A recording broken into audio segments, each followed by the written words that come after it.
Hello, good evening and welcome. Welcome to Rangers Radio. Join myself, Foxer, on the show this evening is Mo, Larry and Curly, commonly known as AK, Southside, and the legend that is all bear. How we doing, gentlemen?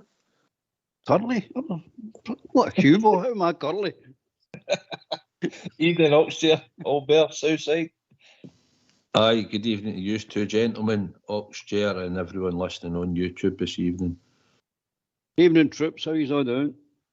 We used to come into the studio, I thought it was a right said Fred tribute band, you know what I mean? Oh, How we doing, Southside? Aye, fine and dandy, mate, fine and dandy. Good, mate, good, mate. I hear we've had some roving reporters out today with Rangers Radio, mate.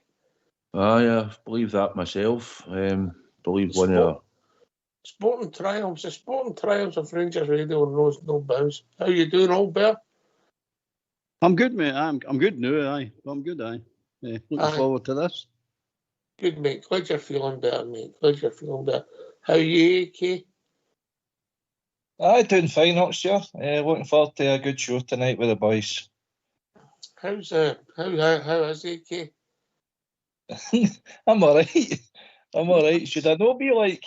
Aye, fine, mate. Aye. How you enjoying being part of Rangers Radio? Aye. It's an experience, but so far enjoyable. So. Right, okay. So, who was your first Rangers hero then? AK, you tell the listeners. That would be Ian Durrant for me, pal. Ian Durrant. Yeah, loved the wee guy. He's just the way he played the game. I would be 11-year-old when I first seen him, and his movement. I think he was one of the youngsters in the team as well, and just everything came natural for him. It was easy. Obviously Cooper and McCoist and that running off him, but wee Durrant was just a special player for me, and he was my first Rangers hero. That's quite good, because I've got 20 Ian Durrant questions all lined up for you. You wouldn't believe that, would you? I've lost my Wi-Fi. You couldn't make that up. No, I just imagine that. Ian Durrant came into the team 84. Would that be right? You've got the stats. I don't know, mate. I didn't know what you were going to say, but 84, would that be right? I'd be right southside for it. Yeah, Maybe 85. 85. It was before Soonest anyway. Aye, I know that, aye. Okay, aye. So, what colour were the seats at Ibrox then, Alec? A multitude.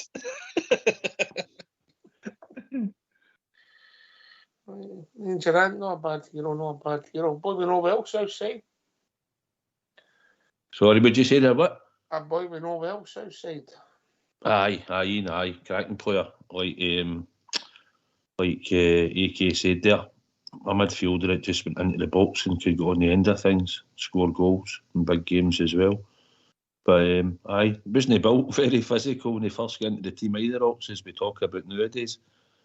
But he was a cracking player. Just unfortunate he took that serious injury, but managed to get back to still play at the highest level for Rangers. It's hard to believe that injury lost about 3 years of his career, and a special talent all better. It was a crime what happened to that boy. It really was. They all blame that boy Simpson, but it was the Smith that was the manager that caused all that, mate.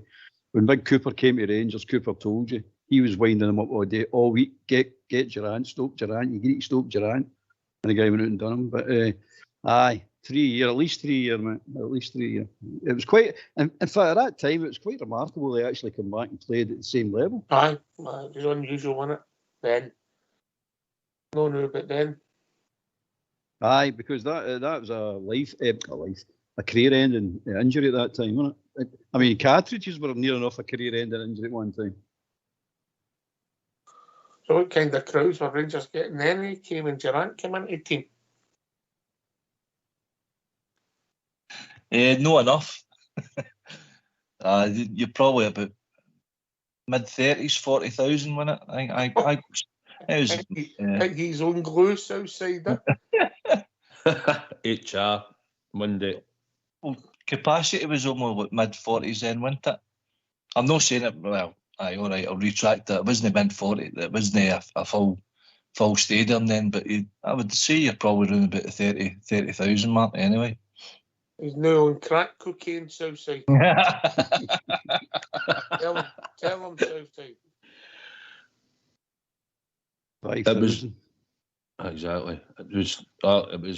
I remember 8,000. There was one. There was 6. I think Morton won it, but we never got big crowds back then. It was dwindling. You know, loads of times it was empty. No anywhere like you think it should have been, Alec. Aye. Wasn't as many season ticket holders then, though, was there? No, the season ticket holders then was only the main stand, and the people, the supporters have had the Rover ticket. Remember that, Albert? Yeah. Yep. Aye. It was 25,000 for a reason. We were rotten, mate. And a bit something like the new. That's how I kept saying we're going to empty eyebrows. Because it's happened before. If you keep it up, you go to get a team on the park, mate. It was bad. I think the lowest one I attended was 5,000. Well, I never counted them all, but you could have sat anywhere. I mean, anywhere. You spoke to them all, you mean? Aye. Oh, we all met at the pie stuff. It was bad, mate. It was really bad. And this is from memory, Southside, but I think there was a real roll cloud after we lost the league at Parkhead in 79, yeah? Aye. I think it was Partick Thistle, but it was something like that. I think it was Thistle, aye. I think it was a game against Morton as well. But aye, obviously when you've lost the league and that, and then you've got another game of league games to turn up for, nobody's really interested at that point, are they? Although some of you still went along, like myself. Yes, that was it, mate. But different era. So who else? Who would have took you in? AKC Rangers. Yeah, my dad took me, pal. My first game was the game with Osasuna. We played in the UEFA Cup, I think it was. Mm-hmm. I saw it soaking wet night at Ibrox. Was it Craig Patterson that scored 1-0? We beat them. And I think that was ironically the last time we beat Spanish opposition before we played the Betis there. So memorable match. Mm-hmm. There wasn't as many European games then, so there were occasions you got bigger crowds then. You get bigger crowds at all cup ties back then, Southside. It could be sometimes. You think it wouldn't be, but sometimes a European night midweek, it probably just, it's at night time and maybe people just want to make sure they get to it. Saturday, sometimes people plan things and maybe go away for the weekend and stuff. But and the weather was horrendous that night, Alec. It was absolutely torrential all day and night, wasn't it? It was. I think the game might have been lucky to get played that night at one point. I think they were thinking, because the rain was mental, if you remember. Aye. Memories. So who else? What else did you like? And what other players? So obviously, Big Jock had just come back, yeah. Aye. The lasting impression for me is when, and funny enough, I still get the feeling to this day when you walk up the stairs and you come out of the concourse and everything opens up in front of you. It's just a sight to behold, Ibrox, under the lights in particular. But it's just something that stays with you, and I thank my dad for that, as we do. So what other players impressed you then? Well, at that time, you Davy Cooper and Robert Fleck, McCoist, Derek Ferguson as well. Nicky Walker in goals, full back probably Jimmy Nicholl, was it? And Jimmy Nicholl was raised twice. Yeah, good player, Jimmy Nicholl. Very underrated. I think he was Man United as well, wasn't he, for a spell before he came to us. So it's just one of the things. But I really enjoyed going to. That was obviously my first time. My dad used to go regular with his brothers, quite a big family in that, and then he kind of dipped away. Obviously, his own family kind of took over his finances, but it was a pleasure to go to any sort of game with him, and still to this day, unfortunately, he's not keeping that great now. But our last visit there was I took him to the Partick Cup game, but unfortunately, he's not keeping that great now. So that'll be his probably his last visit to Ibrox. But I thank him for that, making me a bear. That's what it's all about, passing it on to generation. And I've obviously taken my own son to Ibrox as well. So, 84, 85, McCoy's hat-trick, we won a couple of cups, but we never competed in the league. Yeah? Mm-hmm. So, can you remember where we finished the league in 85, 86 season? No, you'd be down the table, I don't know, but 6th, 7th maybe, down the table. I don't think it was quite that bad, but wasn't it 4 away, was it? Yeah. You just qualified again for Europe. Yeah, well, I remember when like Aberdeen, Dundee United, Hibs, Hearts, and obviously them, the decent teams. I mean, Scottish football was competitive, but just the way that we were as a club then, it was off the park, on the park, it wasn't as good as what it should be. But we managed to get ourselves sorted out when Souness came in. The Souness revolution changed Scottish football for me. So it was good memories as a young lad following the Rangers. But we spent a lot of money on the ground then. Southside Dalberg, yeah. We spent a lot of money. We were ahead of our time and obviously put a lot of money in the infrastructure. You think about it, that was 40 years ago. The stands were built, Dalberg. Aye, for a reason as well, mate, because of the disaster, let's be honest. But aye, you're right, they did.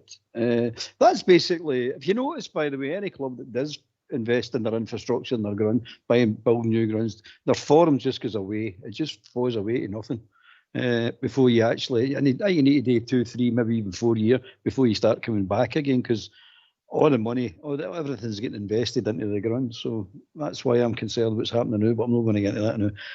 Aye. So we done it because of the disaster. We had to bring it up to our staff. It was quite clever. Suicide. Aye, it took a bit of time to get it done. Auction obviously cost a bit of money at the time. Obviously put us to the sort of playing side. We were still buying players. I think at that time we bought Craig Patterson about 220,000 or something. But and that was a high price to pay. But we made Ibrox modern, mate. We wanted it to be all seated. I think we designed it. Was it on the Westfalen Stadium, the Dortmund's ground, wasn't it? I think we sort of designed Dortmund. I designed it after that idea. And at the time it was the best in Britain, mate. As soon as we built it. Alberta, obviously, your memories will be mixed between that, the modern and the old Ibrox. The enclosed stadium or the bowl, what do you think is the atmosphere? For me, it was the bowl. I liked the old Ibrox. I liked the terracing. I must admit I did. And especially if you go to Rockin, especially if you get full house and go to Rockin, I preferred that. But you can't take away from the atmosphere in this stadium, because when it gets rocking, it really is good. Just a pity it doesn't happen that often, but it's really good. But no, I like the terrace. And as Alex says, the bit where you got that weird feeling when you walked up the stairs, remember the big stairs walking up? When you get to the top of the stairs and you come over the top, that's when I get that feel, in the old stadium. And you see the park, the whole layout. It just gives you chills up your spine. But I enjoyed the old stadium, must admit. Yeah. So I said, obviously, the vast majority of your time I've been in the City Stadium, yeah, but atmosphere-wise, standing, sitting, thoughts? The old Rangers end at Ibrox. Obviously, crowds were bigger than in Ops when we're going to the games when we were a bit younger. Probably now, I think that because we're right close, I think maybe now it might be louder for the supporters. But I think the new Ibrox now, I think from what I've heard week in, week out, is probably more. Tablet. Oh,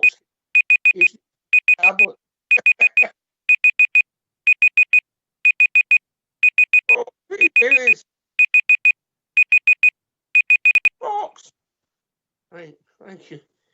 Southside, you come back again. The good thing about the old stadium in Oz, they were out in the wet. That was excellent. Watching them getting drowned on a terrible day, that was part of the fun. Right, AK. Took a punt, and I've got 20 Ian Durant questions. How good a punt was that, Southside? Pass.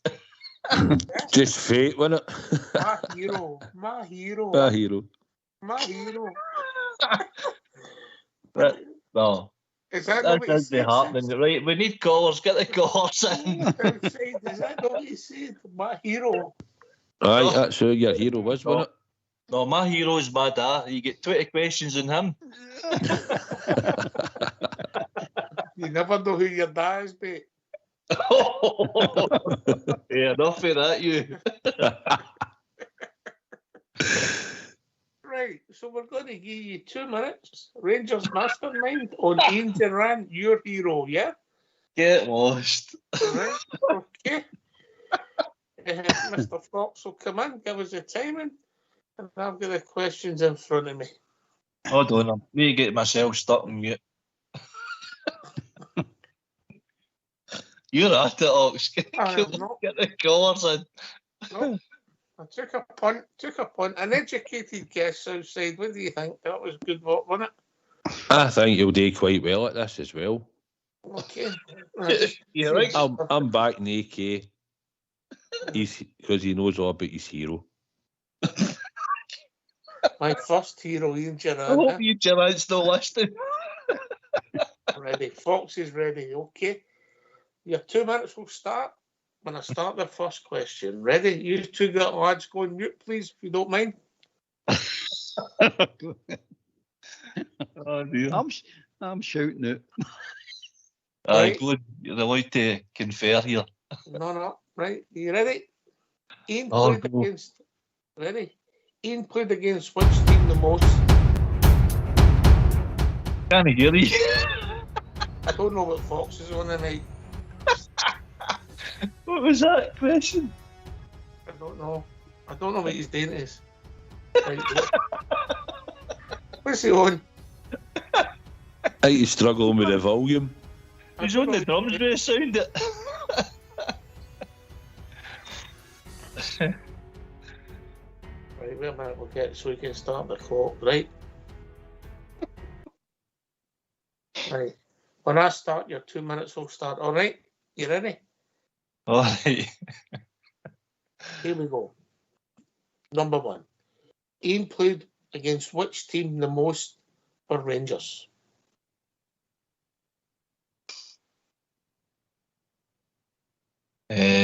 Hearts. Who was Ian's last goal against for us? Oh, God. Motherwell. Which player did Ian have the second most starts at Rangers with? Oh. Wouldn't it be McCoy? Andy Gorham. How many league games in his final season did Ian start for the club?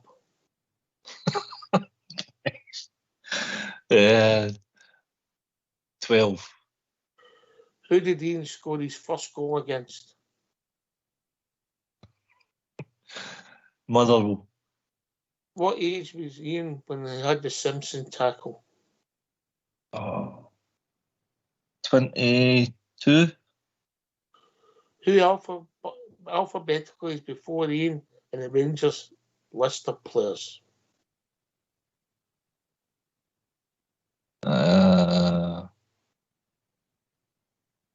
I don't know. What season was the best for Ian scoring goals? 87. What season? 1987. 88. How many managers did Ian play for us under? 2. No, 3. 3. Name them. Jock Wallace, Souness, Walter Smith. What year did Ian join Everton? Oh, that would be 98. How many honours did Ian win? I'd say about 12. When did Ian leave his club as a coach? Time was up 2 minutes ago. Can you not just have a normal clock? It stops us. 2010. Right, well, here we go. Right, you started brilliant. You get the 0. first one right. You get the first one right. That was the only one. You might be right when you say that. Ian played against which team the most? Hearts. Ian's last goal for us was against Ajax. The player who started the second most appearances with was Dave McPherson. He played one game in his last season in the league. His first goal was a famous goal against who? Southside? Celtic. Well done, mate. What age was Ian Ham when the Simpsons tackle happened? Not a bad guess, but he was 21. Gordon Jury was the player next to him alphabetically. I'll give you half a point for 87-88 season. How many managers did he play under? It was 4. Since you counted Graham Murray as one of your managers, it was Jock Wallace, Alec Totten, Graham Souness and Warlock. And what year did Ian join Everton? 98. He'd left the club. That's when he left the club. 94. And 13 honours, 6 league, 3 Scottish Cups and 4 League Cup. And he left us as a coach in June 1916. There you go, mate. So we'll give you 1.5 points. His hero Southside. Aye, I know. He done no bad. I'll say he done no bad. Considering he get put right on the spot. Right, your turn now, Southside. Yeah, no chance of that. Carry on. Funny you should say that, Southside. Well, I've been looking. I've found some for you. Yes. Have you? And Albert. Yeah. Hey, you're not good. Hey, you've not got one for me. I've not got a hero. That's what. Dig 10 questions out of that. I never said they were heroes, did I? I just happened to find the Gerard ones when he opened his mouth. Oh, good. Well done, AK. Well done. Well done yourself. Some tough ones there. Some tough ones. Right, okay. Wee bit of fun, because we're all down in the dumps, Albert. Albert, Aye. what do we want to the rumours today? I believe you've been out with the cranes today. It's delusional, mate, because I wasn't well, remember. No, come on, behave yourself. Cut me a bit of slack. I've made a list of you're in. Right, let's hear it.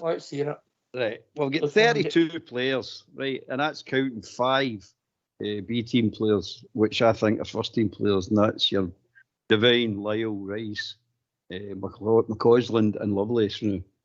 King, I've got a question mark, and a question I need to ask you: when's the last time that boy actually played a game of football for anybody? If you carry on, I will check that out for you. He played last week for the B team, but I'll tell you, he last played for the first team was involved. If you give me 2 seconds, all right? Right, no bother. Out of the 32 players, 21 of the players cover 5 positions. We've got 2 goalkeepers, 5 fullbacks, 5 centre halves, 5 number 10s, 4 number 9s. That's what we've got. I mean, my question is, what was that clown Beale building? I don't understand what he was building here, man. Anyway, now the 32 players include Lowry and Hadji, who are both out on loan. My idea is Watondo, Danilo, Lawrence, Cantwell, and Roof. These 5 players have got to remain fit, man, for us to have any chance at success this season. So that background staff need to keep these players fit. They've got to be fit. And if they're not going to be fit, we've got very slim chance of winning it. If they 5 are fit and play, now they're not all going to play together. They can't fit them all together in the one team probably, but they need to be fit. They all need to be available to play near enough every game. I'll leave it at that now if you want to ask any questions.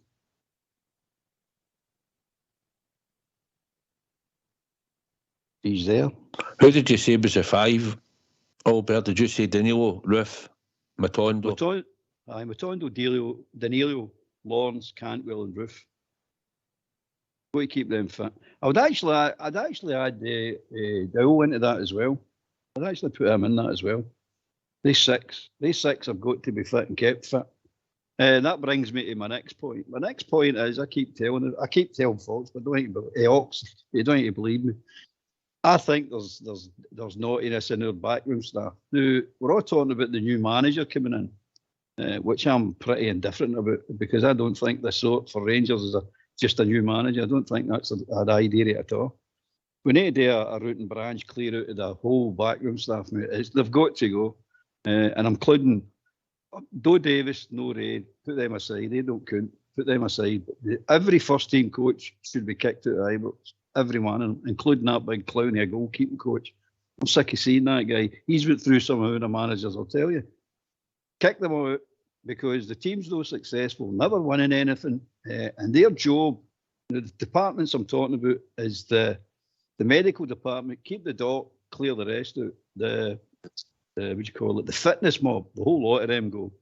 And analytical brigade, clear them out and all. These 3 departments, the analytical's got to bring some decent information in the manager. But the other 2, they've got to keep the players fit. Their job is to keep the players ticking over, get them back to fitness quickly, get them into the first team or get them available for the first team.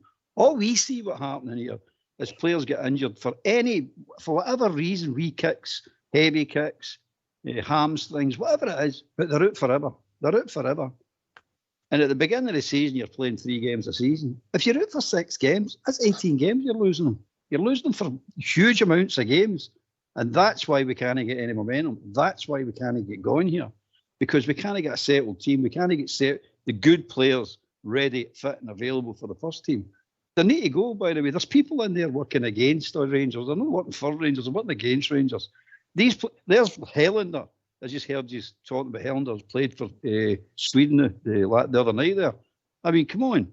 What's this about, guys? He was sitting out our team for over a year. There's Correa, call him Barisic. He falls down a £30 million game. Now, that's a £30 million game we played with PSV away. He falls down. I've got a hamstring. I need to go after it. 3-4 days, 5 days later, he's playing for Croatia. He walks off of there. It's 1-0. We're 1-0 down during that game. And that clown falls down. And this department, this medical department, allow him to do it. You're saying, what's happening here, guys? There's nothing wrong with him. I'm glad it was just a one jag you got today. Right. His name was Wednesday, mate. Wednesday. Anyway. Right. At one point, I will take 2 goalkeepers. McLaughlin, McCrory. I just put the 2. There's probably another one. That other what's the other wee boy's right? Mm-hmm. Here. There's 3, isn't there? I put it down to 2. I was trying to keep it down a bit. So there's 32 players. So basically, what you're saying, we'll get centre halves, number 10s, number 9s, and nothing else. Nothing else, mate. Absolutely nothing else. That's basically our whole midfield. Our whole midfield consists of Raskin and Cifuentes, and the rest are no there. The wee boy Lyle should be ready and fit and should be playing. The wee boy Rice should be in the team playing, but we don't play them for whatever reason. They don't play them. But they're as far as I'm concerned, I've watched the boy Lyle now with Southside. My boy's ready. Boy's definitely ready. Rice, I can't pass comment, but for all accounts, he's ready. He's only 16. I don't care. He's 16. I don't care if he's 14 or 15. 17 do your homework. He's 17 now. Well, he's 17 now. If you're good enough, if you're old enough, mate, that's as simple as that. Leon King last started again for us against Hearts on the 24th of May. Yeah. There you go. Yeah, there we go. So we're talking 6 months ago. Sub. Last Tuesday was a sub. Still 6 months ago, yeah? Yep. So where's this? But my point being with this boy, I know he's still young. Where's this boy's career? What is Rangers doing with this boy's career? Mhm. You either make a decision on him, get him out playing for us, or get him out like Lowry now out playing with her. Get him out playing. It's pointless what they're doing to that boy. They're just killing that boy's career. You need to see what you've got. That's the point I'm making. So a manager coming in. Southside, then you come. I don't think he's a centre-back, Albert, and I think that's what the issue and the problem's going to be with the boy, because that's where we've played him, and that's where they've sort of played him in the youth games. I think he's got to go into the midfield. He's got to be in the midfield. He's not got the height and the physicality, the dominance in the air, as we've seen the weakness in our team. You need to be solid and built well. Aye, you can point to certain players that have been a bit smaller that played centre-back, you know. But on the whole, I think he's maybe a midfield player. I think he can pass a ball. I think he can tackle. He can get about the park. He's got energy. And I think if the new manager comes in and somebody actually, or maybe even the boy says, look, that's where I want to play, and he says, right, we'll have a look at it.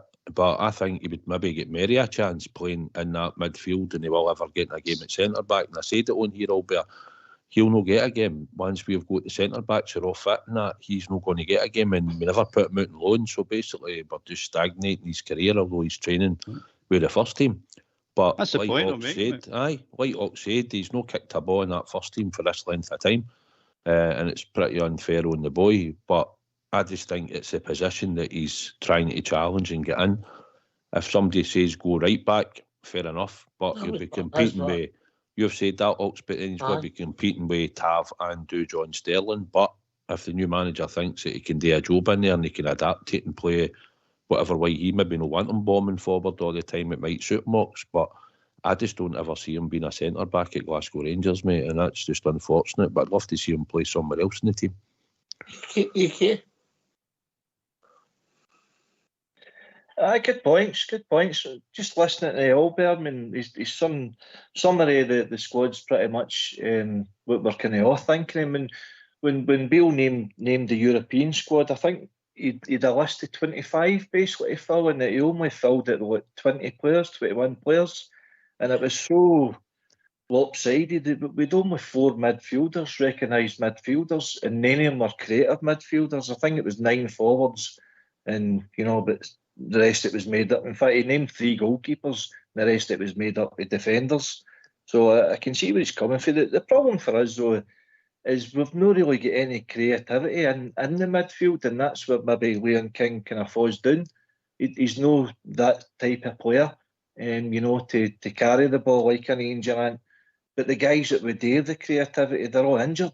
So there is potential there for one of the other boys to step in, i.e. a Bailey Rice or the boy that you're on about, even McCausland coming in. It's just trying to take advantage of the situation for the young, but give them an opportunity.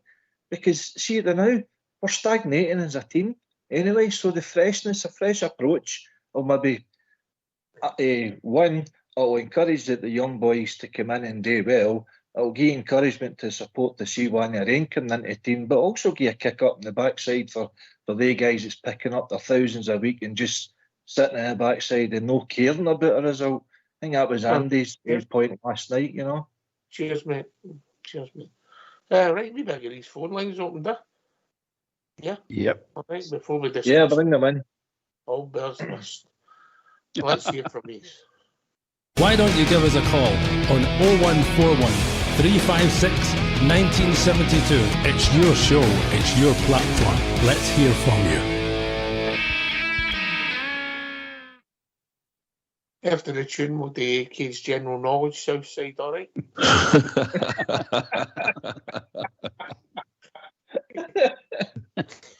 You've only one off to beat. I'm getting old there in Southside.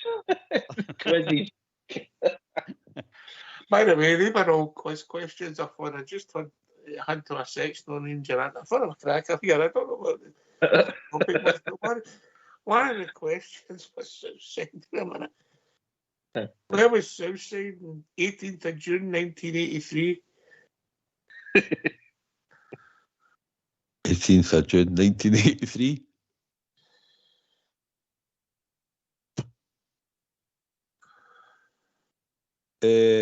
I don't know. Rod Stewart concert. I'll be right. The danger. No having that. No having that. I was at a concert at Ibrox, but there was at least 5 or 6 bands on that day, and it was only £23 a ticket in the Copeland Road stand. By the way, for the record, Albert, it was there in 1983. No danger. No, I wasn't. Albert, don't listen to him. Not a chance. He knows I can't go him. I'm lucky I'm no swearing now at him. He's some Maggie May Southside. Have we got CCTV evidence here to prove that he's See, there?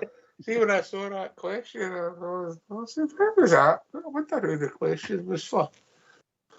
Anyway, we'll go to laugh.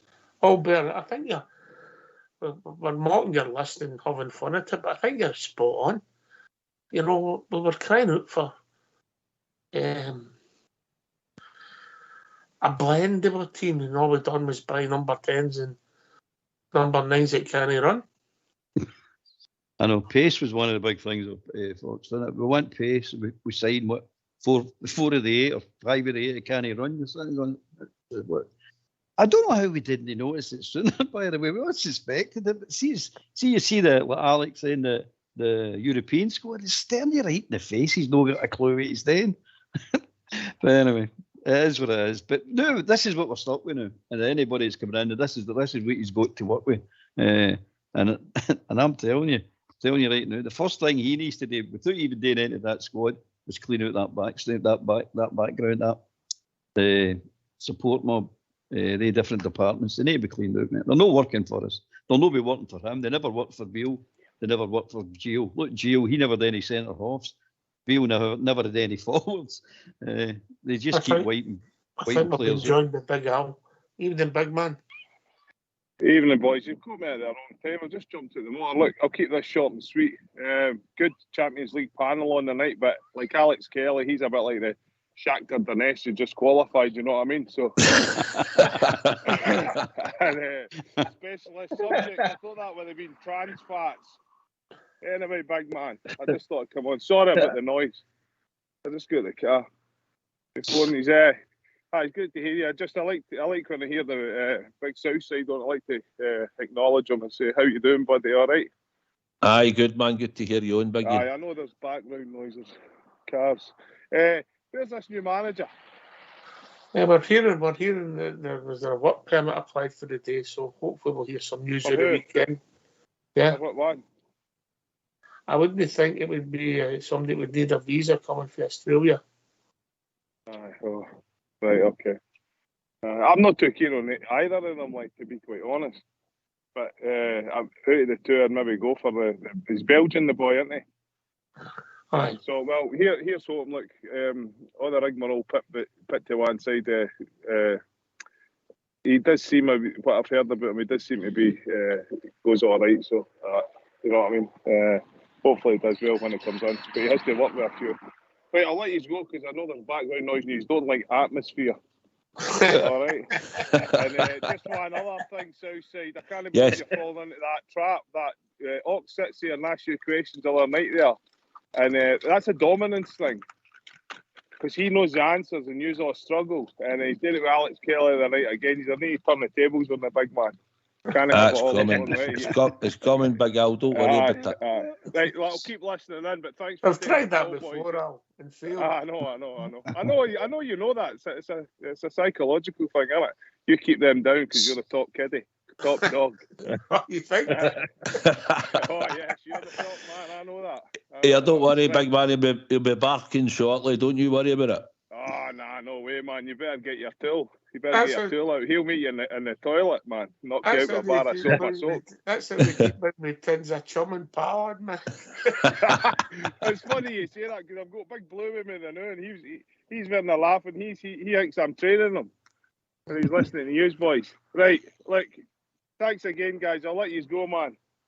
Good to hear you as always. I hope the new manager comes in and sets a few things straight and gets us on the correct path moving forward. Yeah. Right, thanks again, boys. Cheers, Big Al. Cheers, wonderful. Thanks. Big Al. If and when the new manager comes in, I think one of the first things that he'll have asked for Southside NAK, that he'll need to know what his budget is and what players he's going to get in. Because you know it's broke when you're sacked your manager, any club. Aye, he knows he's coming in and he's going to have to fix things. He's got a bit to work with to a point. He's got a squad there that's just been newly assembled, and we've not seen the best of any of them apart from usually our goalkeeper. But I don't think you'll go too drastic, Ox. You'll have to come in and assess it. We're going into games where we're going to be back to playing 3 games a week. He's not going to come in and just think, right, I'll just drop him, and him. You know, I don't see that. I see him coming in for when he gets here. I mean, he's not here and this is Friday. If it gets to Monday, Tuesday next week and he maybe arrive, the game comes Saturday. So, I don't know. You'll probably I think the core of the team that's been playing will probably start. I think you'll probably be guided by probably Stephen Davis and Alex Ray if he comes in, whoever comes in the following week. They might have a say in picking even the team for the first game. He assesses it. But he knows he'll have a job to do. But I think he'll give all the players a chance. And even the ones that we want out the door will all have that chance to perform and see if they're going to produce the goods week in, week out. But I don't think it'll be radical change straight away. I think it'll be a progressional thing. Okay. No, I agree with that. Southside, I mean, he doesn't want to come in there and cause enemies right away. Everybody starts with a kind of clean break, you know, and it might not be what we want to hear or see, but he's just got to be. He's trying to get the players on side right away so that they're out there to perform. If he starts causing divides and, you know, singling out certain people because he's been told certain things with other people, then that's not up for, you know, it's not going to be long-term beneficial for him. So he's needing results right away. The best way to do that is to try and, you know, implement his character onto the dressing room, his demands about he look for, his expectations, and it's up to the players to deliver. They're underperforming as it is just now. He'll recognise that, and then maybe half a dozen games down the line, that's when he'll start to, you know, make the kind of suitable changes to hopefully benefit the team. His first and foremost focus is probably with the League Cup in mind. You know, try and get a settled team with that coming up pretty soon. So I'm with you, Southside. I can't come in. I don't see him coming in there and dropping Tavernier and Golson and Lundstrom and, you know, right through the team and replacing them with young boys. I know that's maybe what we want, but that's kind of knee-jerk reaction. He needs the guys on side, but then at the end of the season, I'm kind of looking for big sort of changes to the personnel that he's got. Okay. Southside, were you finished there, mate? Sorry. Aye, mate, aye. It was still similar to what Alex is saying. I think it'll be guided, like I said, Ox, by probably Stephen Davis and Alex Ray at Serda now, whoever comes in next week or whenever, or if it's even the week after, who knows? We don't really know, but we think it should be soon. But I think that will be for the first week anyway. In the first few games, you'll be guided by they two. Just my opinion, but. Oh, but he'll come in and obviously there'll be a handover for the interim staff to his staff. There might be some people involved in both. You know, I hope the Hornet. Sorry, carry on, mate. Sorry. Similar to what you would do in waste industry. So they'll have a report. He'll know how many players' contracts are up, how many games are played. You'd like to know. You'll have fitness reports on them all. Just like anybody would get in any decent sized industry if they moved into a department, correct? Aye, I think it's even easier than that, mate. I mean, I hope the handover consists of him getting a baseball bat and walking into that dressing room with it. But it's quite easy for me, mate.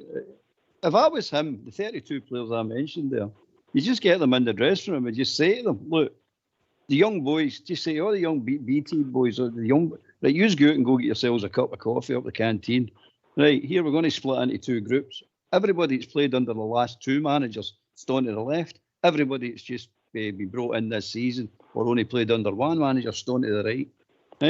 Right? All the ones that are left, yous are all gone. Just tell them straight, yous are all gone. So find clubs starting for today The ones to the right, you get the second chance.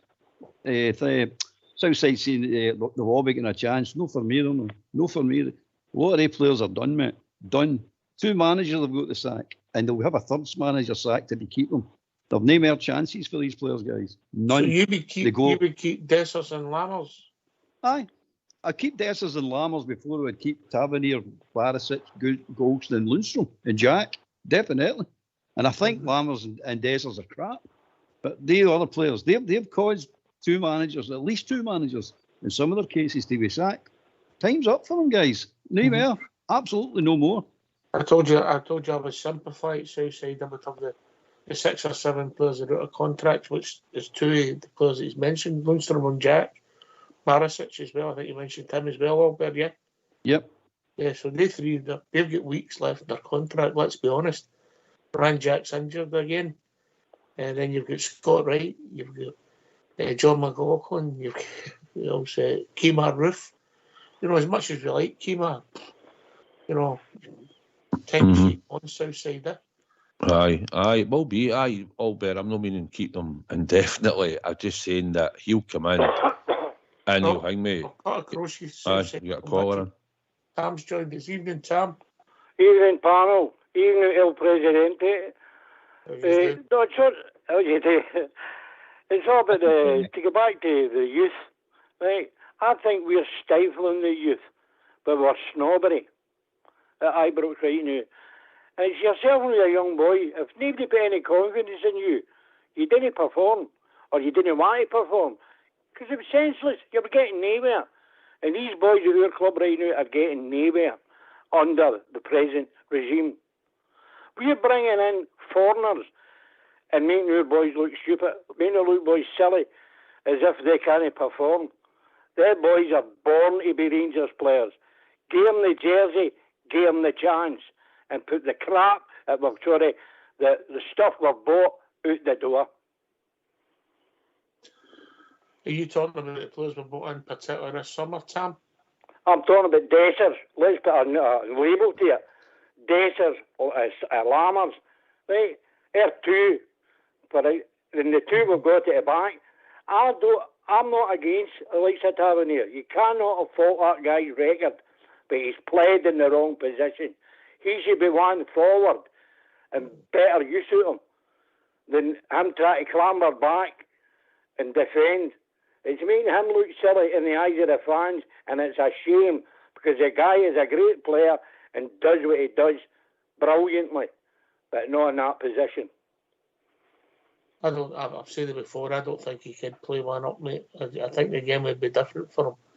But that's only my opinion, you know, but you know I'm always right, Tom. Aye, big Alex Caesar. Didn't got a chance. If only, Tom, if only. Tom, come in Tom's points. I mean, Southside, and then Albert can chip in and he can. Aye, Tom. Listen, we said on here a few weeks ago, we've not many that youth development centre that we've got isn't producing enough boys to come in. Aye, it's a hard league, it's a 2-team league, so they've got to play week in, week out. We play 3 games a week, and if they're going to get into the first team, that's the demands that they have to do. It's pretty hard probably for someone to be a massive step up, Tam, but we've got to try and get them in the team, as I said. Lovelace now could try and get in and run about it. He's been here long enough since we brought him up from Millwall. He's in the England under 19s, 20s or whatever it is, playing in their squad. So surely we could try and get him some more game time. As we said, we've brought in Dessers, and you could probably have took a chance on the boy for some of the games. But he obviously thought he was going to come in and score. And he'd scored in the Europa League and all that conference and stuff, so we probably thought when we signed him he'd score goals, because we should be creating chances. The boy Bailey Rice was the one, probably still a wee bit young, but aye. But me and Albert seen McCausland, and we seen the boy Aaron Lyle, 2 of them are 20 years of age, playing in the B team against Alloa in the Cup. And aye, they boys have got talent and they've got ability. If you look at our midfield now, you're going to, if you were playing with Kieran Dowell, Raskin, Cifuentes and Cantwell, if you're looking at the A4 in that midfield, then you're saying, can you get Lyle and McCausland into that midfield? you know, you've spent money on the boys and they're getting hefty wages. So if they were all performing, it might be a wee bit harder. But surely we could find a place at some time to get them on the park and let them integrate with the first team, because they have the wee boy McCausland put a lovely ball through in Europe to Dessers.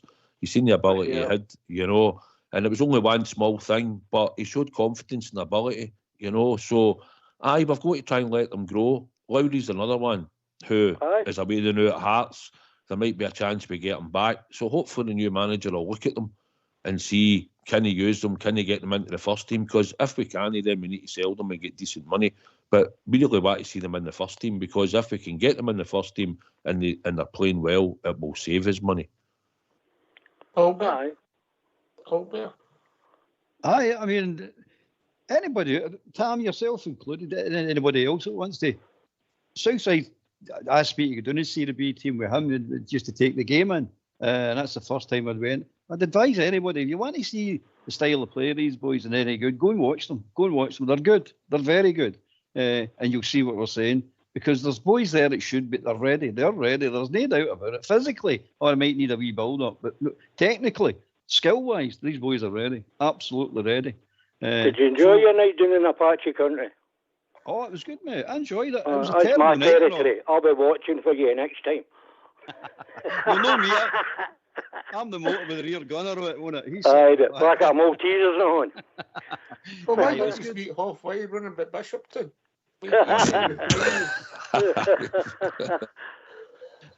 That's the land of the large bumholes there. That's the behave yourselves. I'm not going to Bishopton. I'm not going anywhere. But anyway, you're right, Tam. The youth should get a chance. And but see the point that Southside's making about how you get them into the team.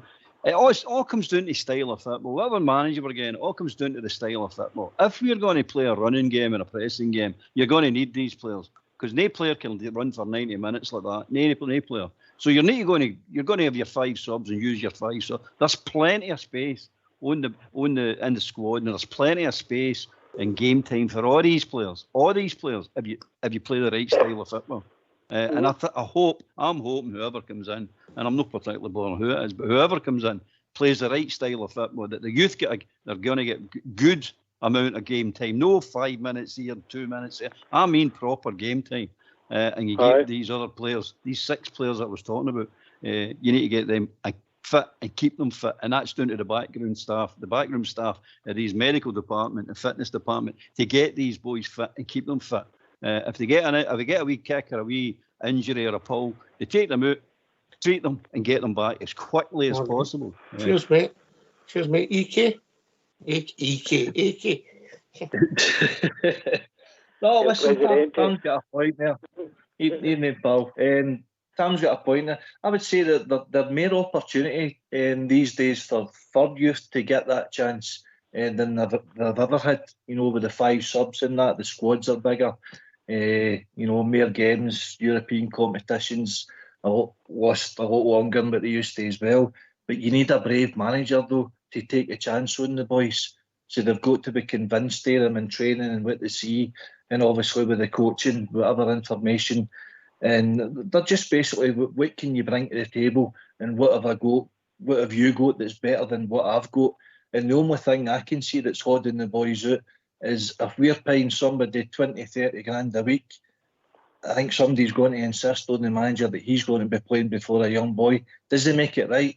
But a manager's got to be brave enough to make that decision to say, no, you're not playing well enough. I've got a boy bursting to play for the jersey. Get the young boy in the team. If you don't have that character within the manager to take a chance on the boy, like say the Ranger and that what we spoke about earlier, he's never going to get an opportunity, and he's going to fester away his career. I mean, look at young McCrory. He's been at our club for he was 7-year-old.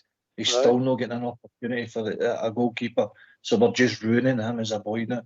So he needs to get out for me. Aye.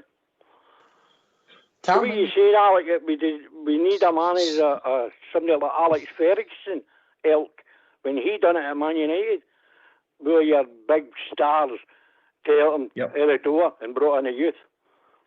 And look at the class of 92. Yeah, Tom, the class of 92 is the classic example, isn't it? When he brought through the Nevins and Butt and Scholes and Giggs and all that.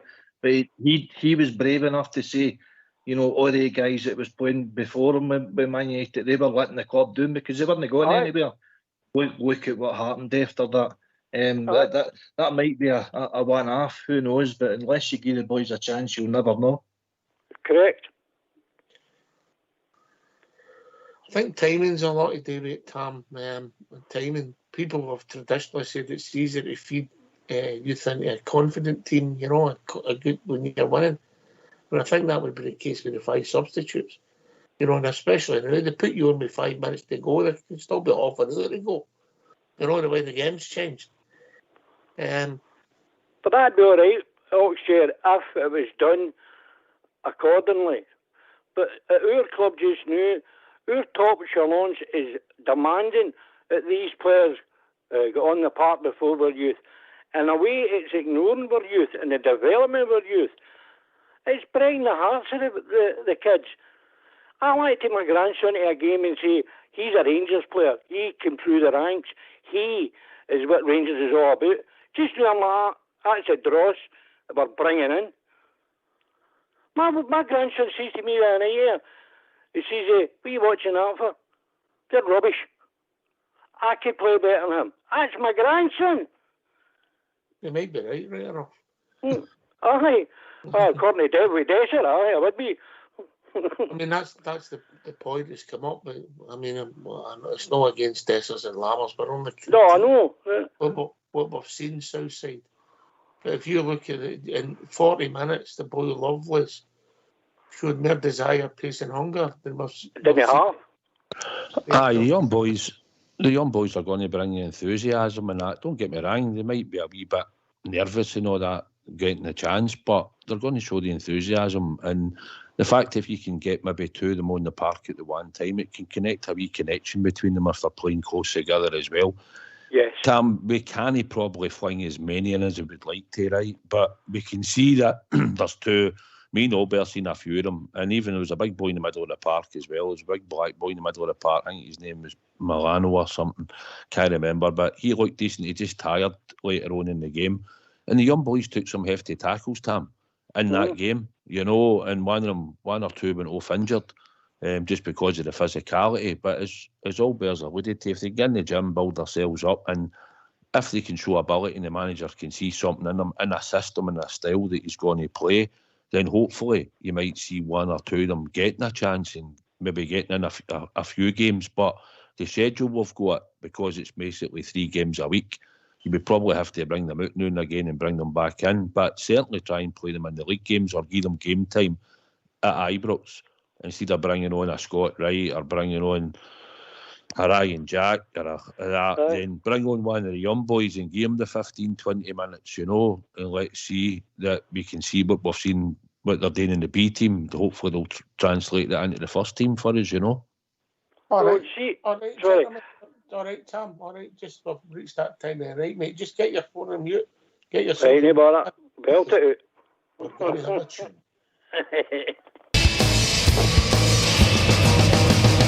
Who's that team they call the Rangers? Who's that team they all adore? They're the boys in royal blue and the Scotland's gallantry, and they're out to show the world what they can do. Some people say Real Madrid's the greatest football team. I've even heard the Anderlecht's the best they've ever seen. There's Manchester United and Tottenham Hotspur too. There's Arsenal, Chelsea, Blackburn, just to name a famous few. Who's that team they call the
Why don't you give us a call on 0141 356 1972.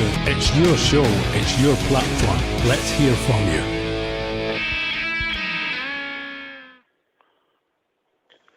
Right, thanks for that, Foxy boy. Right, Taman, you come, mate. Listen, I've noticed it's not just a new thing with Rangers concerning what's happening.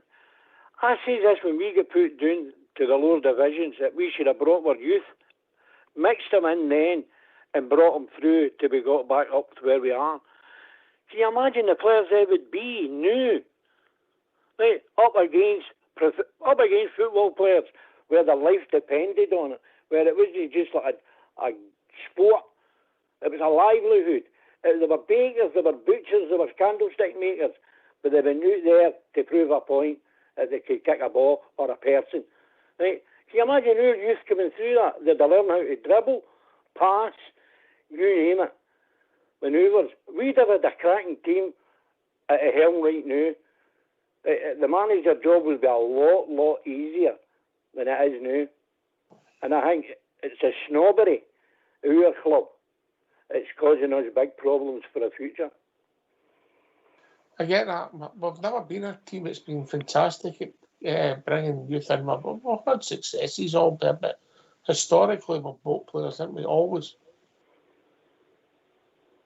Aye, we brought some players in it. Aye, definitely, mate. I don't know if it's snobbery or whatever it is. It's definitely something. If you had to put a label on it, you may as well call it snobbery. But at the end of the day, we don't bring enough through.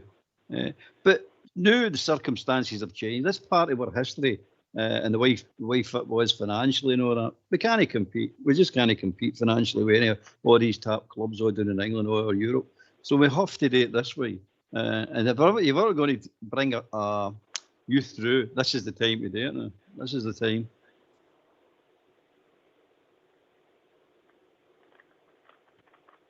Well, I can remember what it says that we became a selling club.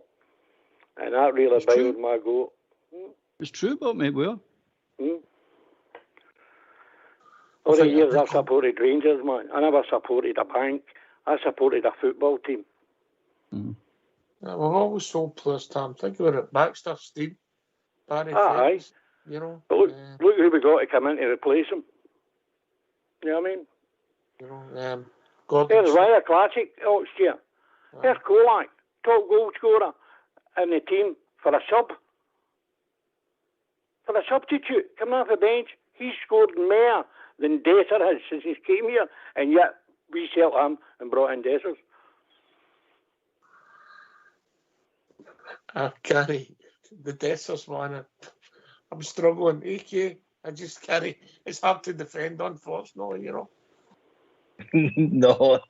No, you're right. Even Sakala, you know, I mean, Sakala was doing a far better job up front than what Dessers and Lammers bring to the table. Cifuentes has been a big disappointment. I mean, we heard there Blue Star one about him, that he's seen him and he tell us what he would bring to the table. He'd be going to burst the midfield and join in with the attack and chip in with the goal, and it's just not materialised at all. For me, the youth, the whole structure of Scottish football is letting the youth players down now, because these B teams in that they're no as good as what a reserve league was all the years ago, and it acts twofold as well. When I've heard Derek Ferguson on podcasts with Ian Durrant, even Charlie Miller and that, when they were playing with an experienced pro coming back to fitness to try and get back into the first team, he says it was invaluable actually being on the park with all these guys, the influence that they had on them. You know, they would talk them through games and that. And that's what our players need to do with the youth that does step up to the table here. Help them, help the boys, you know, and just encourage their ability to shine through. The moment the B team kind of structure, playing the lower league games and the odd friendlies and that's not going to help them. So you end up having to fish the boys out, and we're lost the likes of Lewis Mayo and that to Kilmarnock as well. And they're going to see the benefit out of him. We're no, and that's not right. So I can see where you're coming from, Pam. But is that not always going to happen, mate? If we have a team of, say, see we have 18 under 18s, mate. If 3 of them get in our first team squad and one of them gets into the team, we've done superb, and there's going to be another 15 of them all scattered around Scottish football. That's always going to happen. I wouldn't deem that a success, though, Oxshire, would you? Oh, I would. If you get one every year, South Side. Well, we talked about that just a few weeks back, Alex and Tam. We'd said like we should be producing at least one every 2 to 3 years. You want more, but if you could at least get one that can come in and play in the first team and play for a good while and be successful. And then if he gets a big move or somebody comes in to pay big money, you think back, Tam, Gary McSwiggan was banging in goals for fun. Why? If you think back to it, but he couldn't get in the team but because McCoy, Haitley, Morris Johnson. No, so he couldn't get in, and yet he was banging in goals. John Fleck was there. All right. You know, Barry's an example. It came in and became captain, and for me, he epitomised everything I wanted in my Rangers player: a winner, a captain, a leader. Didn't want to get beat. Charlie Adam, another one that came in and just couldn't probably get into the centre because Barry was in there, and some people thought he was good, but he turned up in big European nights and Walter trusted him. There's been other ones as well around about it, and even when you look at Patterson, he got forced to get into the team because of the injury he'd have in that at the time, and then played a handful of good games, and then we had to sell him for the big money. Didn't have to sell him, but it was big money, and we probably needed it at the time, Tam. And Bassey would go because he played against us, but I'd like to think the group of boys that we've got the now, even Archie Stevens, the boy Jack Hartness that plays left back, the big boy in the middle of the park, Medina, I think, or Medaya, I can't remember his name, Milano, I think the boy is. Plus Lovelace, Lyle, McCausland, Cole McKinnon, and Bailey Rice. No, there's quite a few of them there, so hopefully over the next wee while they'll hopefully get a chance, but we've got to get back to being winning. We had a league to win, we've got cups to win. So the pressure's on the new manager coming in. He has to come in and get results, Tam. And that's the thing, that he might be bold, he might get one of them in a system that he likes, but I don't think we'll see many of them getting in too often this season. I think they'll need to fight, and hopefully they'll be good enough to get chances, but more off the bench, I think, than starting. Do you don't think we're setting the bar too high for the young ones? Well, I don't know if it's... The bar should always be high when you're playing at Rangers. We've got to win, Tam. That's the thing. That's the pressure that goes on to them. They're not playing at this level. No, if you've got the experience, right, you'll get the knowledge and all that. You'll not get that till you're actually on the playing field, besides guys who's got it and wants to share it with you. I get that, mate, and hopefully the manager might be able to get... I'd like to see Ross McCausland. He's got a good chance, and all Bear said, Lyle's not really had a chance. I think he's been in 1 or 2 games, but he's another boy that's got good ability, but he plays centre midfield, and he's up against Raskin, who has got more experience than the boy playing at a level and coming for Belgian football and under 21s. So would you take him out to put that young boy in, you know what I mean, and expect him to play? A better passer, Southside.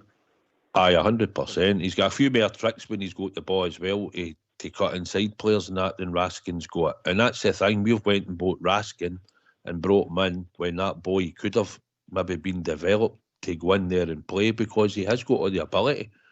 But it's getting that chance, and that at the moment he's no had. Can I just give a shout out to Old School Blues better half for Tanya? It's her birthday tonight, all the best, Tanya, and I've got to say Old School has surpassed himself in it. He's taking her a tour with his old haunts, Wandsworth, Belmarsh and Brixton. There we go. Happy birthday. Happy birthday, Tanya. All the best, Tanya. All the best, Tanya. Here's a question for you, Zen. I'll go to you first, wait, Tom. You know, you have a boy and you have him on the bench, yeah? Traditionally, you'd maybe try and get him some minutes, yeah? We've now got 5 substitutes. There might be 3 boys on the bench. 2 of them don't get near the park now. Maybe one gets a minute or two or whatever, right? Two of them don't get near a part. That happens to them 2 weekends and they're trot. They can end up going a month without playing football. That's what I'm talking about, Oxford. You're actually breeding disappointment into these boys instead of encouragement.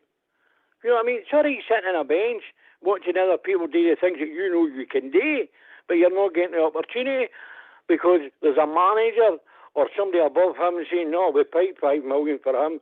He's playing. I don't care what he's doing. He's playing. Right? That's the attitude of the Ibrox right now. Right? They're all judges. They're never off the bench. You know what I mean? They're watching a game. They can sit in the house and watch it on TV and get the same results. But they're not there to watch. They're there to participate. Right? They're what we want as fans on a park entertaining us. Homegrown, and we know them by first name. That's my answer to that. Oh, yeah. Style of play, mate. Style of play. It's the only way you're going to get them time on the park. It's the only way you're going to develop them. You've got to change your style of play. At the moment, their style of play, no matter what boys you put in there, they'll struggle to shine. They'll really struggle to shine. And a long term, I'm talking about. Like Louis McCausland and all that done well when they come on, the wee bits they've had so far. But they're better. They're even better than what you're saying, mate. They really are good players. But you can't get them on the park with the style of play they're playing in, because it's not conducive for anybody to look good in that team. It's just no. There's no flair in it. There's no speed in it. There's no forward thinking.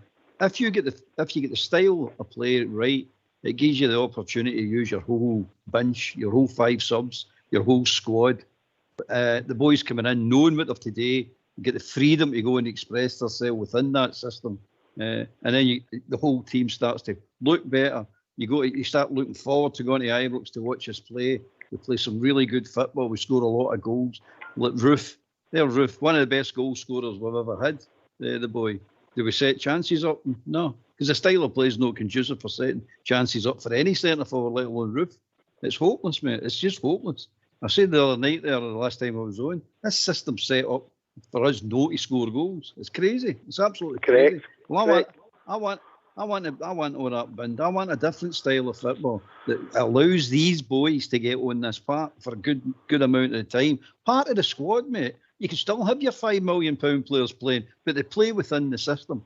A good attacking system. They'll burn their cell out after an hour. The boy will go on for half an hour. Vice versa. The boy plays for an hour. The £5 million comes on for half an hour. I don't care what way you do it, run about, but get them all playing. Get them all playing a good brand of football. Ox. Yes, mate. Albert will probably testify to this. See the football the B team play. You'd think it mirrored the first team, right? It's nothing like it. You know, it was like a breath of fresh air to see McCausland interacting with Lyle and knocking it out wide, and then the left back we get it, and the next minute the centre back's looking for it, and they're knocking it up to Archie Stevens, and he knows where Lovelace is. It was like a breath of fresh air to watch, and it was completely different. Whereas I remember hearing when you watched them when Gerrard was there, they played the same style as the first team. But for some reason, that B team played totally different. Even when you looked at our 2 strikers, Albert they played slightly wide and let McCausland and Lyle come through the middle. I mean, it was good. It was all one-touch movement, triangles and everything. They all knew what each other was going to be. They all knew what each other was going to be. They all played. You could see it. They understood each other. They knew exactly. I mean, the wee boy, what's the boy up front? Archie, what's his... Stevens. Archie Stevens. He's dropping out with the centre forward. He's dropping out, and automatically you can see Lovelace moving in. And then if Lovelace doesn't move in, McCausland moves in. But the wee boy Archie Stevens comes round back into midfield. He provides a chance now, and they're all doing it all night, man. You're going to play good football, man. It's just really, really good football against an Alloa team that had who come on that big. Who that Connor Salmon. Connor Salmon. That's what you're up against. The experienced players like him are coming on. And the boys that for Alloa are playing, they were professional football players, mate. They're not any mugs. I enjoyed it, and I'm saying to myself, hey, I'm glad I went down there. I've enjoyed that. after the garbage we're watching with the first team and the nonsense you've been seeing out of Dessers, Lammers, Lundstrom and all the rest of them. No. But I hope, to me, it's all about style of football now. If you're wanting this squad to work, or most of this squad, the people that need to go, but that's neither here nor there now. If you're wanting these boys in the team, you're wanting your Lawrence, Cantwell, all the rest of them, all the good players into your team. You're not going to get them all in the park at the same time, but you're going to get them on the park for large chunks of the games, and they'll make a difference, and we'll score goals. We'll start scoring goals, and we'll dominate teams the way we used to, and we'll run over the top of teams the way we used to, instead of this slow, boring, garbage football we watch. Yeah. That's final for kicking back at the goalkeeper. I'm listening to the guys there, and it's making sense when you see teams play club football, international football, and it's conducive. Your big team to your under-21 team or whatever, they all play that sort of same style of football, and it's just for natural progression to fill the role with the age might catch up with somebody, or injury unfortunately catches somebody. Well, you promote the other guy up into that part, and they're still playing the same style of football. But could it be that the first team, certain guys in that first team, they just decided to take it upon itself as, no, we're just playing the way we want to play and stuff, what Bill was telling them, because that's what it looked like. You know, you get certain cliques within that dressing room, who's overpowering personalities that they might think they know better than what a manager does. And if that being the case, then whoever a new manager in will need to weed that out and get us playing the style of football that he wants. Actually sounds like a Gio scenario. How important is the manager to use? How important? I mean, people said they don't float their boat. I mean, I don't mean when certain managers come in the past, you don't get too excited, but they're successful. When Graham Souness left, a lot of people Southside didn't want Walter Smith. He was the choice to be the manager. Yeah, and look at the record he ended up with. So, how important is the manager? Or is it game about players Southside? I think the manager has got a big part to play, because I think he needs to have good man management as well, Ox. I think if you've played the game, exactly. I think if you've played the game and you've also won some things as a manager, you'll probably gain respect the minute you walk in the door. And I think it's how he talks to the players and sets out what he wants them to do, because at the end of the day, they've got to do what he wants to do. And I think if his system's fine and it's working and you're getting success for it, the odd hiccup here or there, but you're getting success and the players can see the improvement and things are working, then I think they'll all get cajoled along together, and then they've all got to fight for their place. The thing is, we're seeing is we've watched too many of the players be there for too long. So we're basically saying they need to go, and they will go over time. But it'll be down to him to make sure. But as you've seen before, these players down tools under Gio, they probably did, even some of them through discipline, like Alfie turning up late for a cup tie against Hearts and Gerrard had to drop him. Even him, you know, and coming back unfit. And then what they done to Gio, basically down in tools, some of them. And now, basically, I think when they got to Michael Beale, I think they thought, well, I'm only saying in my opinion, I couldn't see a style or a play or what he was wanting to do, a system. So if I can't see it and the players aren't implementing for us to watch on the park, then obviously they had a problem with it.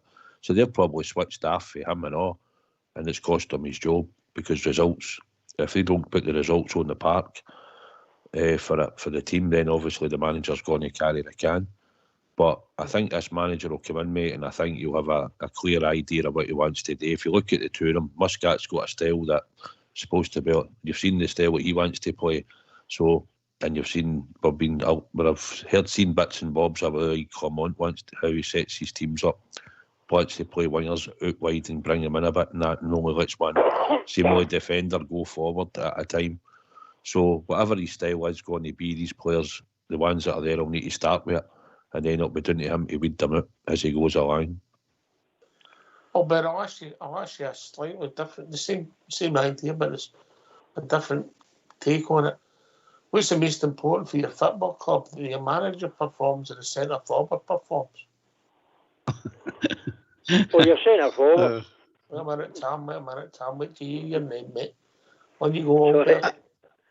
It's one of the it's one of the crazy questions, isn't it? It's obviously you're going to say centre forward, obviously, but it is obvious because if your manager doesn't perform, he's looking at the whole situation, the whole picture, mate. Centre forward's looking at scoring goals and fitting into the system and playing well. It's I don't think it's fair to say it's no apples and apples, is it? It's apples and oranges. It's not right, but.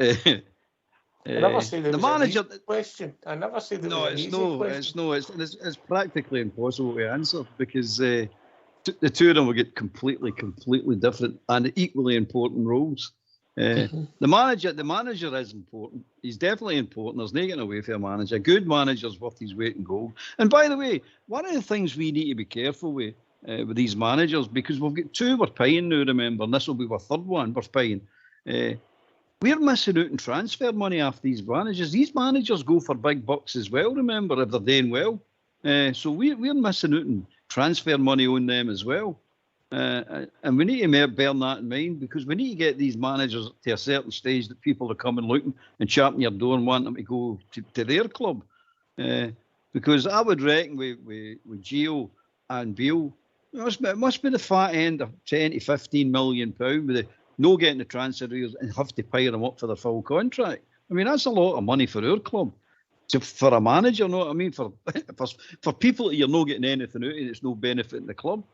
So we need to be careful of that. But managers are important, mate. They're definitely important. But again, you've got to have a strong manager. And a strong manager can't let anybody but him be in charge. He's in charge. He says what goes. No senior players, no senior groups. And that's what's happened at Ibrox. The senior players and senior groups, I said it what I was saying earlier on, they've took control of this team. They play the style they want to play. Forget what the manager's saying. They're going to play what they want to play. And it means we don't need to play too fast. We play this style of football. Because some of them couldn't last at full pelt for an hour. And that's the style of football we're all wanting. When you get a substitute, as far as I'm concerned, there's no injury or anything like that. He walks halfway with his shirt dripping. And he's put everything into that hour or how long he's on that part, and then you use your 5 subs. But at the moment, we don't get that. So the manager's got to be in charge. He's got to see that. Come on, answer the question. Answer the question. No, you can't. It's impossible. You can't answer it. You can't answer it, mate. There's no answer to it. There's no answer to that. I would say the manager's more important, and I'll give you a reason why. In fact, 2 reasons. 2 players, Harry Kane and Alan Shearer. If Alan Shearer had went to Man United instead of Newcastle, he would have won a lot of honours with Man United. Top goal scorer, Harry Kane was the same, hardly won an honour. So look at Spurs now, they've got don't want to say his name, but they've got a decent manager. So I think the manager's more important. All right. So the game's about managers now, Southside. It's not about players. Well, it should always be about the manager. It's only when the manager hits a sticky patch or they don't believe in what he's telling them, then the players then turn and it's them that get the manager sacked. That's what happens, isn't it? And as we've said, some of these squad players we've got now have flung 3 managers under the bus at times because we failed to win trophies and all in certain games that we should have won. But it's down to attitude and application. And I just think the new manager is just going to give him a clean slate like he will. That's what he will do. And if Tav starts performing, defends better or goals and decides to start jumping and competing with strikers that are trying to header the ball in against us and it improves him, then fine. Or if he has to come out the team and we see Suter or anybody else in the team playing well, I don't care. At the end of the day, as Bill said, he didn't want to fling players under a bus. And I said, remember when he said that, we all said, well, do you know what, they'll fling him under a bus in time, and that's what happened to him. But it's down to the manager. And I think if he's a good man management skills, Ox, and he sets out the discipline, the style of play, and the players see a strategy in it, they'll buy into it. All players will. Some will be wanting in the team, some that know in the team will be unhappy. But at the end of the day, the one thing they've got to do is get wins for us, the support and the team. And that's what we need to get, a win straight away when we get back to league duty. So for every one of them that's going to be starting that Saturday, whether the new managers are in place or no, then it'll be Stephen Davis and Alec Ray and the rest of them will be taking charge, and they'll just have to go out there and perform and make sure that we get the 3 points. Because if they don't, then they'll not be forgiven for it. If they never back out in that part and no showing the heart and desire, mate, they will get hunted right out of Ibrox by the support, and they know it. I think there's going to be a evolution of the team because of the number of players, guys that's played regular, been part of our team. Some of them have been injured a lot, but there's going to be natural change going forward. Getting rid of some of the other players that's not been successful is going to be difficult. Tam, anything else, mate? Well, no, you asked a question, who's most important, the manager, or who puts the ball in the back of the net? Who wins games? According to these three, it's the manager. No, the manager only puts forward a plan. Once you step over that white line, you have got less control. So you're relying on the people. You put on the part to do the job for you. And if he's going up and nutting the ball in the back of the net, he's more important. All right. Cheers, mate. Warren, evening, mate. Ox, how are we going? How are you doing? Good to hear from you, mate. What's on your mind? And yourself, pal. Just want to say, and maybe the guys that's on tonight, see the Rangers manager, the next manager. Myself, when I was younger, you always got excited with a new manager. Was that when Scott Simon took you off the Bill Struth, Warren?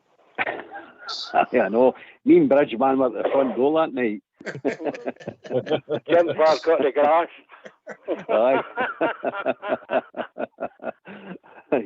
Aye. What I'm thinking, Ox, is, I can mind when John Gregg had get sacked. That was probably the first time I seen a new manager. And there was talk of Alex Ferguson. I remember, I know you're a wee bit young for that, but it was exciting at the time. He turned us down, then it was Jim McLean, and he turned us down. The thing was the excitement of a new manager. And then it went on to, Advocat and all these characters. And see right now, Ox, I'm neither up nor down by any of them. And that kind of distresses me. I don't know whether it's a case of... Is that because at that time in your life there was a lot of things got you excited and it's a lot of things. Aye. But you know what I'm saying, maybe it's just me, they're talking about... Were you excited when Stevie G was appointed? I was actually, and see, if you ever put on YouTube and you look at that press conference, it brings tears to your eyes, it is actually exciting, But see right now, and I hate to admit it, I don't feel anything at all, but with the Kevin Muscat or the Clement guy, it's not getting me at all, And I was just wondering, maybe just me. What about the rest of the boys? What do you think? Tam, don't talk when other people are talking. Sorry, I'm Daddy. Right, yellow card. Right. On you come, Southside, I get it, but Stevie G, Souness and that, but they're once in a generation, maybe, yeah? Aye. Mm-hmm. Aye, well, obviously back then, Stevie G, world-class player, a winner. You knew he was professional throughout his career. And I just thought the standards went straight up when I knew he was arriving. I did have a fear about rookie manager, to be honest, Warren, And Souness was the same, but he was another world-class player, wasn't he? A winner, same as Gerrard, And as we said... I don't know, are you old enough to remember, see when Souness was appointed? Uh-huh. Aye. Do you remember? At Crikey, I was going every week at that time, right, home and away into Europe. And then, see, when that was announced, that was a bomb. It was a bomb. Mm-hmm. Aye, for and the what state I'm talking about just now. Aye.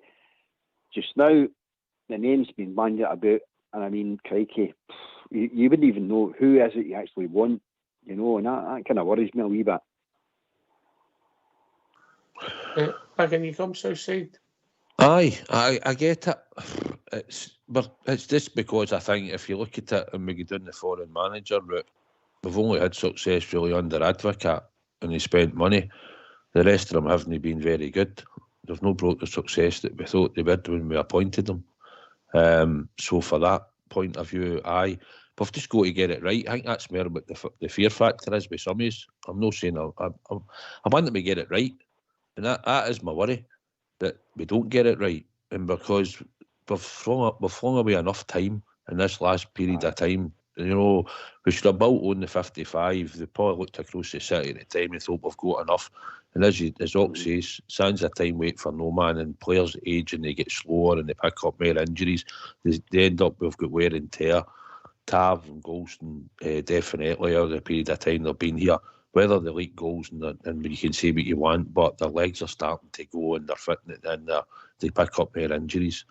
But aye, we just need a right manager, and I hope when he comes in, he's going to be a disciplinarian. He's going to have a good style and tactics. The players will respect him, and then hopefully he'll get to build the team, get a tune out the ones that are there already, because that's what he needs to do in his style of football. And if he said earlier, as we were talking about Warren, if he could bring a couple of the young boys in and give them some game time and see a wee bit more freshness in our squad, because they have got enthusiasm and they are good players. They just need a chance. But if we could sprinkle one or two in from time to time, or get a few on for off the bench instead of bringing on a Lundstrom if he's out the squad, or a Jack or a Scott Wright, then we'd maybe see the young boys, and that might help us and get them into our first team for even next year. So hopefully that's what we're wanting. But we need to get back to winning. We need to be winning, and we need to start winning every week at the moment, because we've gave away enough points in the league. And we just need to get into this cup final, and hopefully we'll get that through and past, and we'll lift that, and that'll give everybody a booster about the club, you know. Exactly. It's outside. See that League Cup, we have got to win it. And my doubts crept in. Well, after the Celtic game, I thought, see if this man stays in charge, we're going to lose it. Well, after Celtic get out, I thought we're going to lose this League Cup. Whoever comes in, and Muscat and the Clement guy, you know, Muscat, as they had said, see if the other fella, the Greek guy, hadn't went to Parkhead. See if we went to Australia looking for Muscat, people would be running about as if their hair was on fire, you know, being after them nuts. And with the Clement guy, somebody actually had mentioned, remember Paul Le Guen, and that puts the fear into me. I thought, oh, for God's sake, you know. And this is how I don't have a lot of confidence, but as Ox had actually said earlier on, remember when Walt was appointed, we all felt the same then. And that's going back to the mid-90s. We all thought, crikey, what's going to happen now, you know? So it's all up in the air. It is up in the air. But what bothers me is the fact that you're not getting excitement. You're not buying into it. You know, the names that have been punted about, that kind of bothers me, you know. It's part of the problem more in that there's no the Scottish managers are the ones who you always, maybe if you go back a couple of generations, there was always candidates, people with connections to the club, ex-players that were doing well elsewhere, etc. You've no got that now. There's no, every second manager in England's no a jock anymore. You know, things have changed. True, aye, that's true. You know, it's like who's who, you know, sort of thing. And I mean, hopefully whoever comes in will do the job. Whether it looks as if it's Muscat and the Clement guy, and Fakey.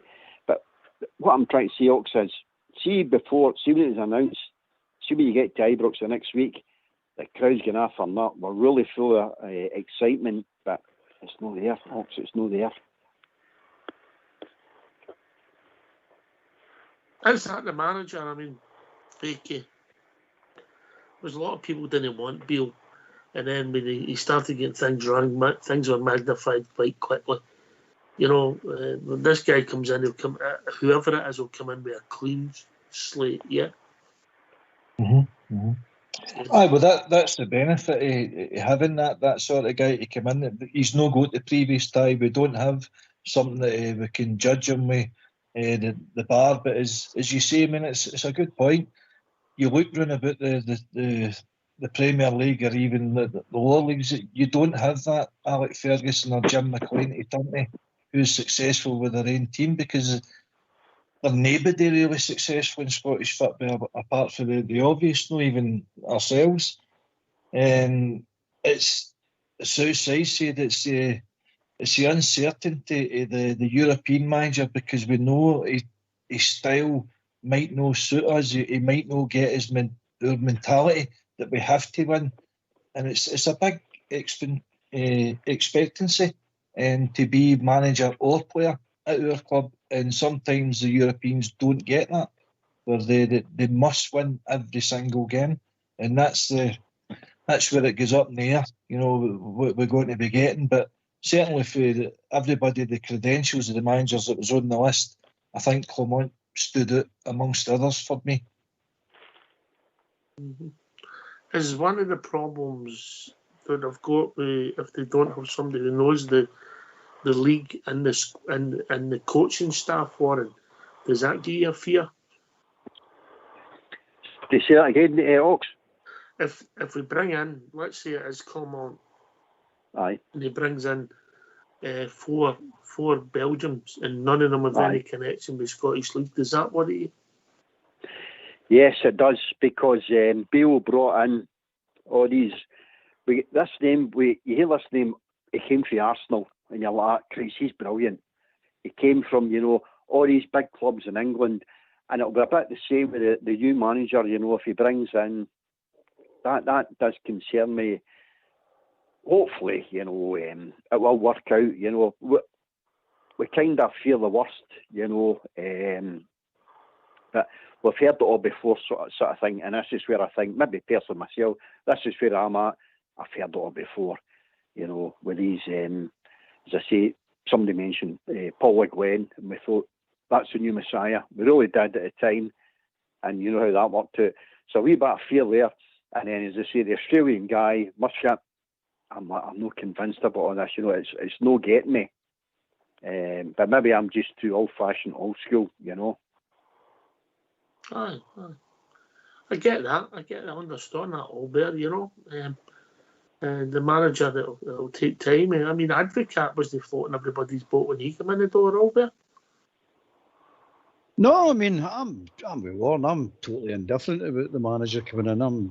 It's not the names that bothers me. It's the fact that he's not going to have the tools to do any good. We need root and branch change. But the manager, as far as Le Guen one, for example, I mean, it's Ferguson and his clique to go have his books. Let's be honest about it. He never had any chance to succeed, none whatsoever.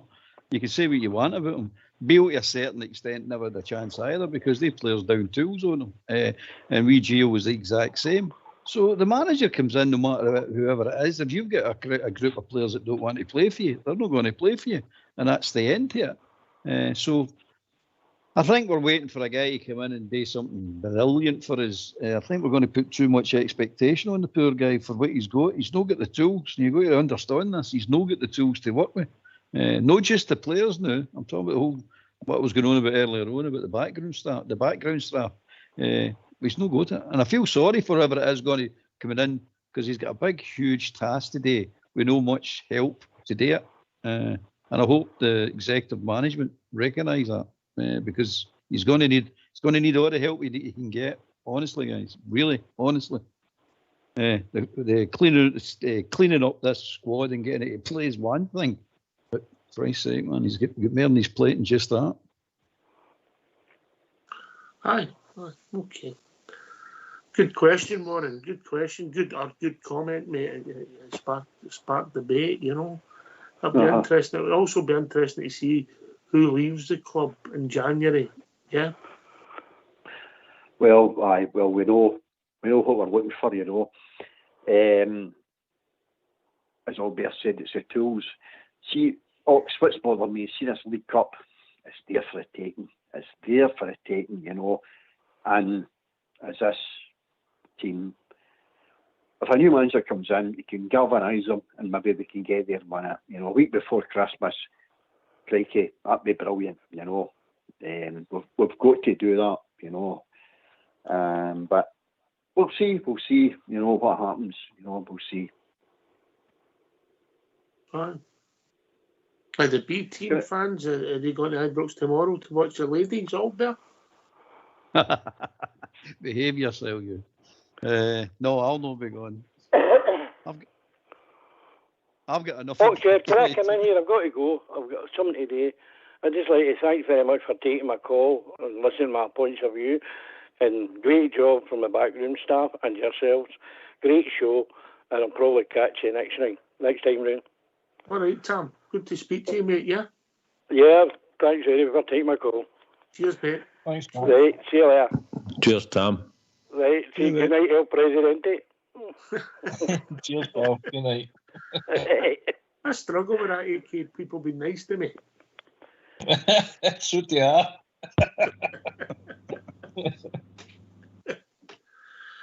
Oh, dear. Aye. Interesting points. Big Steve will be there to get a couple more Magpies points on the south side. Yes, a certainty. Aye, big one. Get a wee bit further up in the silver category. But no, just like Warren was saying, see, maybe if we'd had a director of football or a sporting director in, then that might have been a progression that would have been able to have. He should have been hunting a manager and that, and always keeping the options open. It just seems that after we get rid of Ross Wilson, we've had no great experience with him, have we? Mark Allen had some decent signings and some no so others, but it's something that we need to get right as well. The next guy that comes in to fill that position, whatever you want to call it, that needs to be done right as well. Plus, it needs to come with a vision for the board. The board need to tell us what the vision is. They need to come out and tell us what are we actually going to be going forward with. What is the style of football? What we're looking to achieve? Are we going to bring the youth through? Some of them are we going to be a selling club, the style that they said, this player model?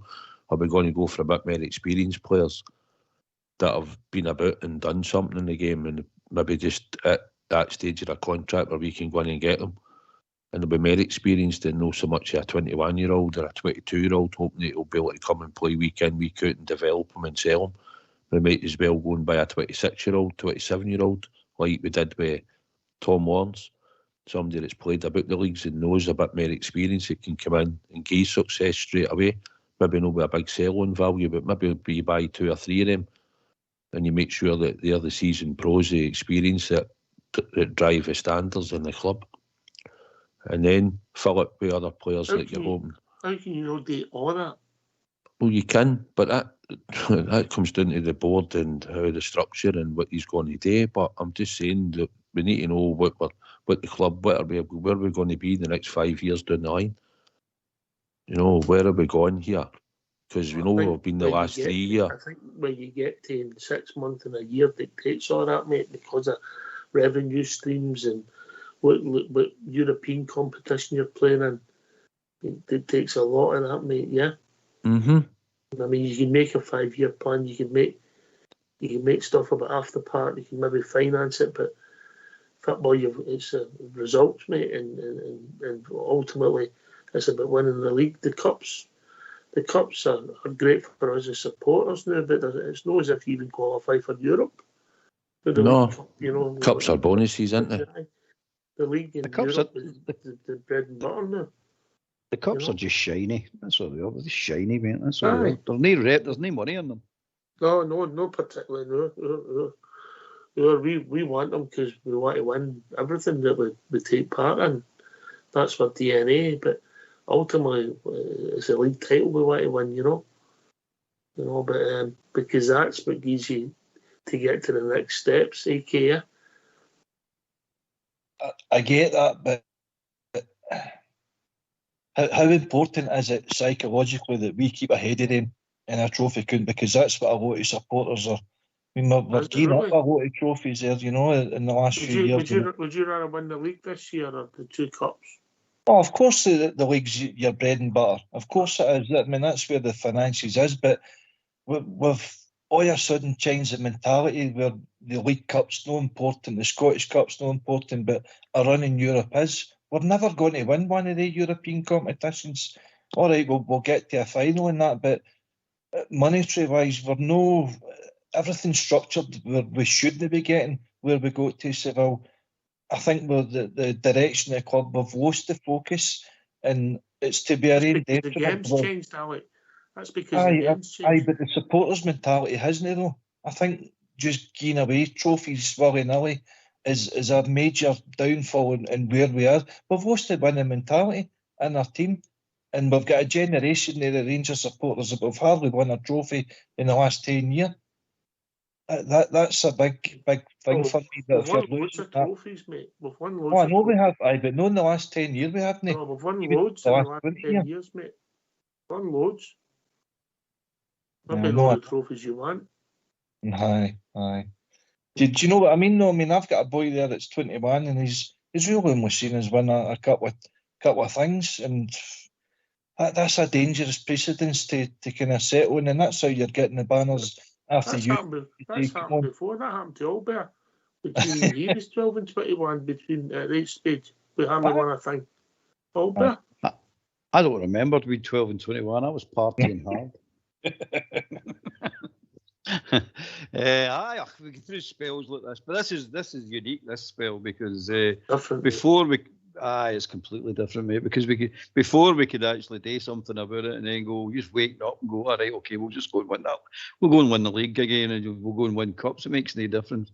This is different, but this is a manufactured, no rainmaking, no entirely rainmaking. This is a manufactured situation we're in at the moment with the whole of Scottish football. The whole of Scottish football don't put any competition up to them at all. It's just us, mate. And if we don't do it, that's why they walk away with all the trophies all the time, because nobody puts anything up towards them. That's why they walk away with leagues, Alec. Let's be honest about it.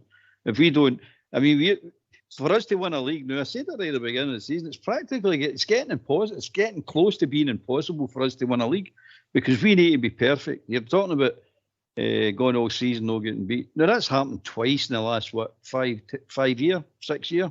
It's happened twice. Before that, it happened but once or twice in 100 years. This is how stupid this league's turned into this in the competition in Scotland. Until we get to see the rest of the teams actually put a challenge up to them, it's going to be like this forever, mate.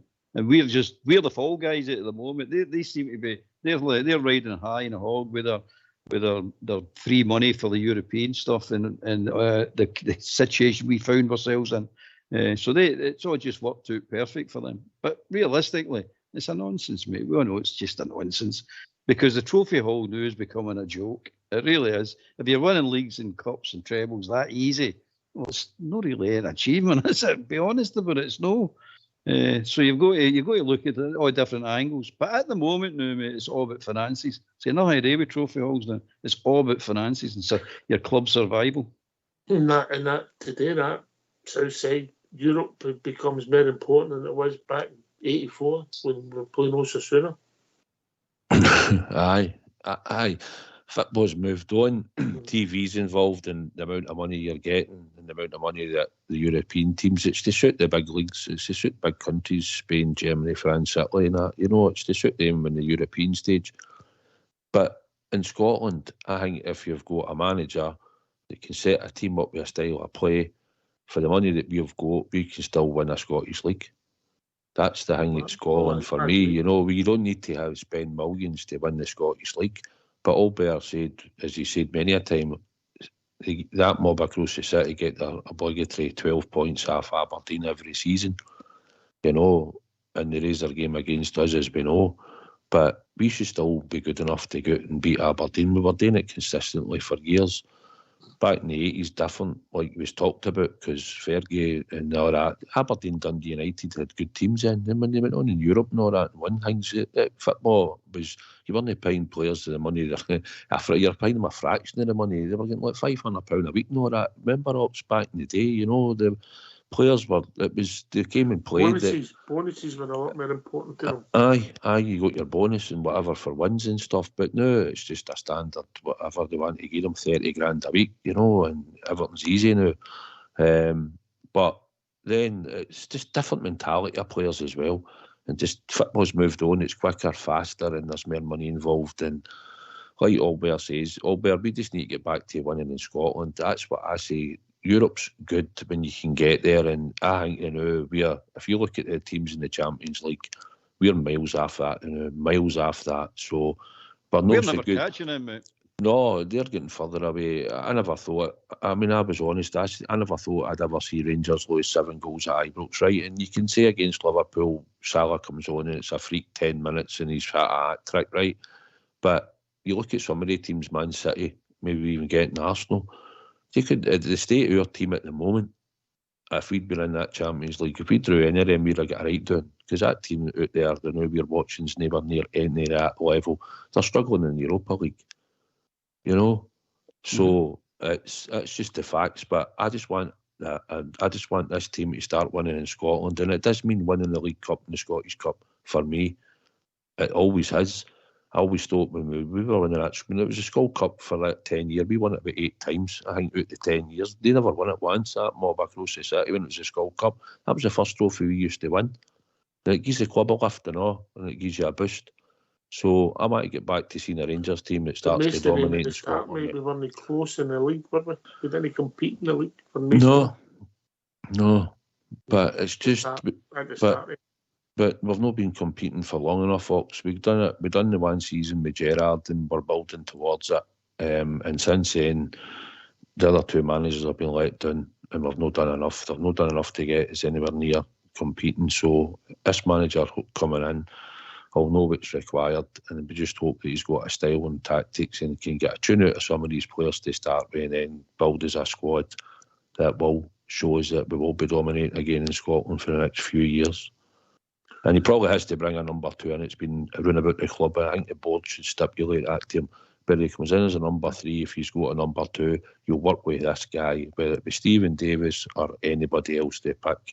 Whoever they put in, but I think they should put somebody in place, Socks, as well. What Sooners done with Walter. What you saying? Similar. Similar, aye, but maybe whoever gets the job has a number 2 and he wants to bring him, that's fine, but you should still have somebody else beside him that's going to work with they two as well. No? But the last two coaching staffs that have been brought in, Gilles and Michael Beales, there's not been a Ranger supporter in it. At least Gary Mack, who came in with Stevie G, was a Ranger supporter as a boy, wasn't he? Understood about it, yeah. Aye, and also Davy Weir came in with Warburton. Aye, knew the club. We'll be keeping Davis. We'll be keeping Davis and Ray on as assistants. I don't think he'll want 2, mate. I think there'll be 1 there. I think he'll be saying number 2, yeah. It's I mean, as I say, I'm indifferent about it anyway. I need to hear more for the club. I'm not pressed that we tell me, get a manager. That's just media crap. But I'm just want to hear more about the football department, how we're structuring this, what's for vision for going forward. To give Southside and Alec and the rest of the Rangers fans what they want, which is the Scottish title, the cups to start with, and the wee runs of Europe. That's what they're craving for. That's what they want on a regular basis, not just a one-off every now and against nonsense. It's a case of they need to do something special. They need to do something left field as a football department, because what we're doing at the moment, we're trying to copy people, we're trying to foley people, and it ain't working.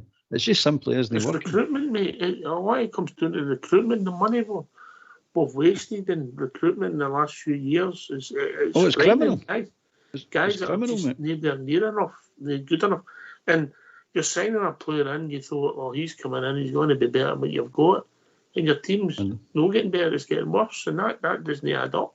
You should at least be standing still. But we're signing players in, it's making our first team worse, Albert. And that's a fact, mate. That is a fact. The proof of the pudding's in the eating, and you can see it with your own eyes. It's just rubbish. The players are rubbish. I mean, I hope they two in particular, and I hope the whole lot of them turn their careers around and be brilliant for us, and something clicks and it all comes good. But that's pie in the sky. We know it's pie in the sky. Guy can't run, he can't run. That's the end to it. So, and you're right, the recruitment is key, but it's always been key, but we have wasted. See, over the last 10 years, I know we're in trouble, but see, in the last 10 years, I'd love to know the amount of money we've wasted throughout the club. Not just the recruitment, the whole thing, mate. I think it would close to 100 million. Right, boy, you'd be surprised at the thing on open goal when that Kevin Kell talks about the money he got for signing for your club. Yeah, I think you've seen it Southside, didn't you? Aye, you couldn't believe it. I couldn't believe it. That's the thing, that's what we're saying, but because we've no brought anybody through for the academy. You know, Gerrard came in and he had to build a team and he had to win a league. That's what he was told. That was his remit as well, as try and get us into Europe because we needed the money. The club seems to be on a decent, stable footing, right? They seem happy with it. He said the powers are there and everything seems to be in place. And we'll certainly bring in more money and sponsorship, probably. It's about getting a winning team on the park. And out of all the signings, Dessers is a major question mark. I've said I think Lammers could still be worked with. I think he's got good coach control. I think he's got good balance.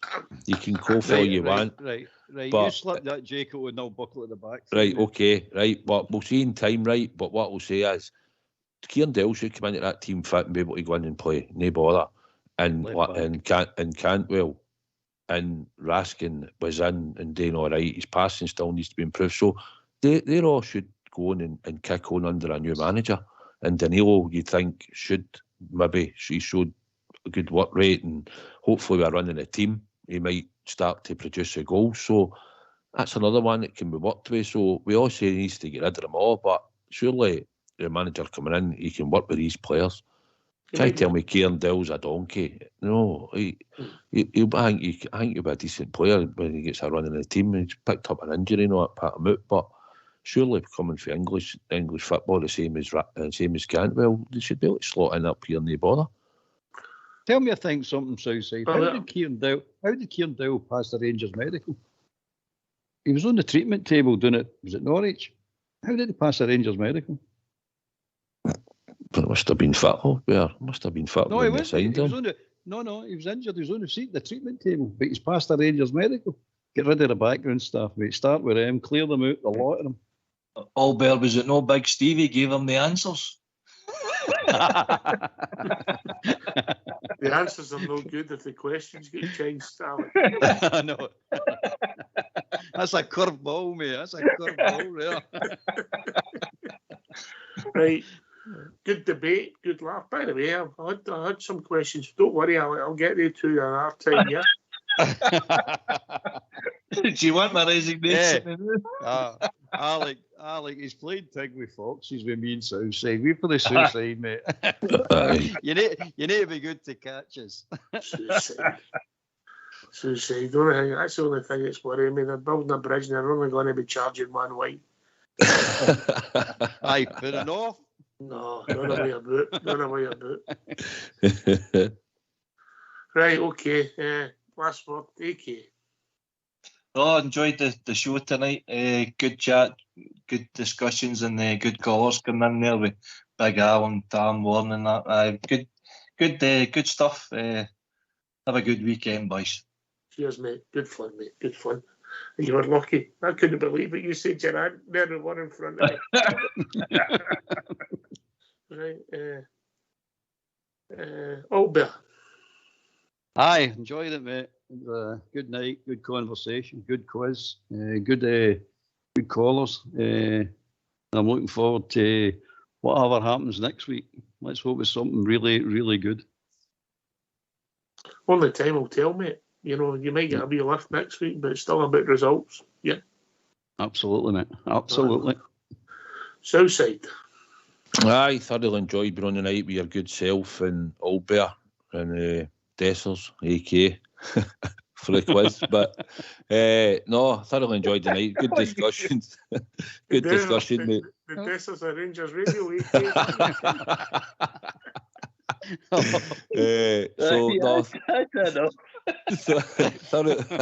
Thoroughly enjoyed the night, mate. Good discussion. All we want, mates, to see a Rangers winning team on the park. So hopefully shortly we'll get a new manager and that's what we'll get to see.